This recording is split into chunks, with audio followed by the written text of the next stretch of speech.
tanghali mga kajunkers at maulang araw, no?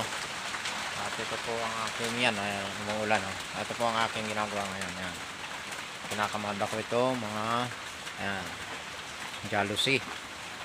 Ayan, nakasako na yung iba. Plano ko sanang i-deliver siya tsaka yung tanso. Ang problema ay yan, maulan. Hayaan ko na lang sa Lunes na lang mga kajunkers. At ngayon po hindi ako makatrabaho ngayon.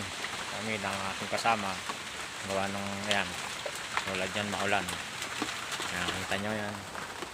Maghapon halos kanina pang umaga nag-umpisa. Kagabi pa actually ang ulan pa tumitila, tapos umulan tumitila. Ayan, wala po, dalawa po ang lumabas sa akin ngayon.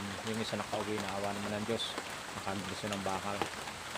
Yung isa po ay nagtataga, baka siguro dumaan na sa kanila yon. At doon nang hindi na nga tumitila ang ulan katulad niyan.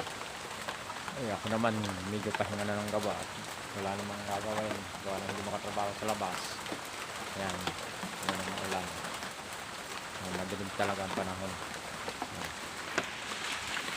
At yun namang aking pamangkin, ang ginagawa niya yung nandun, yung mga karton doon pinayos ko para kahit paano may trabaho. Mahirap ang ganitong sira ang ating hanap buhay, mga kajunkers. Salamat po sa Diyos at naway tayo ingatan palagi sa pagkakataon ito. Sige po mga kajunkers, mga kapatid, salamat po sa Diyos. Hanggang sa muli.